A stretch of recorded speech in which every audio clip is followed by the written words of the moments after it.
right. Good Friday afternoon, everyone. Thanks for stopping by for a check of your forecast. Hope everyone is doing well today. It is Friday, June 27th, year of our Lord 2025. Got a couple of isolated showers and some weaker thunderstorms making their way into the southwest panhandle. These are, again, very isolated. Not everyone going to benefit from the rain from them, but there will be a few places that do cash in on some locally heavy rainfall. This is a look from our sky cam there in Dimmitt.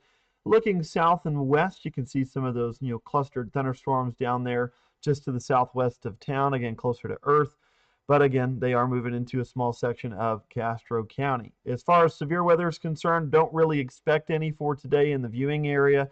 Could see some winds gust to around 50 miles an hour, but that's probably the extent of the strong capacity that these storms will be capable of. Temperatures have been in the 80s for most of us. We still have a few that have climbed into the lower 90s. You've got Paducah at 90 degrees, 90 in Hereford, 85 here in Amarillo, winds from the south at 10 to 20 miles an hour. And those dew points are definitely saturated in the 60s and low 70s. So plenty of moisture, at least in the lower levels.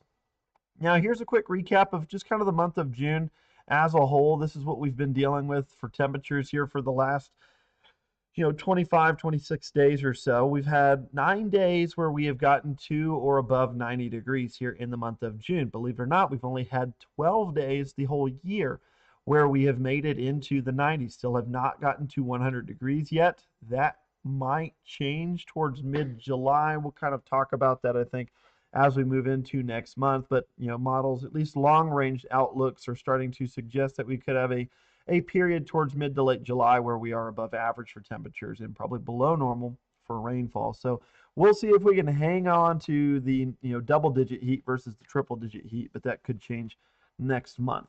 Overall, probably going to end this month a little bit below normal for those temperatures, but nothing crazy. We're only a degree, 1.3 degrees below normal for the temperature, at least as of right now, and we still have a few more days of June to get through, and we will probably be in the lower 90s for those highs the next few afternoons.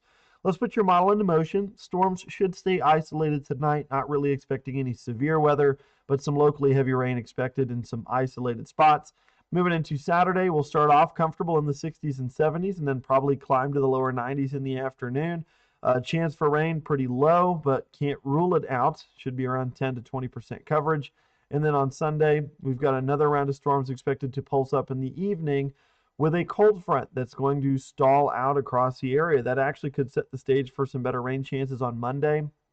And then we'll end up seeing just some northwest flow with that ridge of high pressure just centered to the Four Corners region. So we'll get a little bit of some wraparound precipitation. We may start to dry out towards the end of the week, but we'll probably have plenty of moisture in place. So again, chance of rain will be more isolated, but the Climate Prediction Center does have us with above average moisture here in the high plains, at least a chance to be above average. As far as temperatures are concerned, we should be near normal. If you look at our 7-day tracker, the next 6 to 7 days, we should have some 80s next week, but around the 4th of July, maybe a little bit after that, we'll start to warm back up into those mid-90s, or at least closer to the low 90s. So should be close to average for our temperatures, but pretty quiet day expected. Just a few isolated thunderstorms. That's really all we're kind of anticipating for tonight. Best chance of rain for now in the next week is Monday. Pretty optimistic, 60%. And then Tuesday at 40% with temperatures cooling off a bit behind that front in the mid 80s versus the lower 90s. I hope you guys enjoy the rest of your afternoon, and we'll catch you tonight.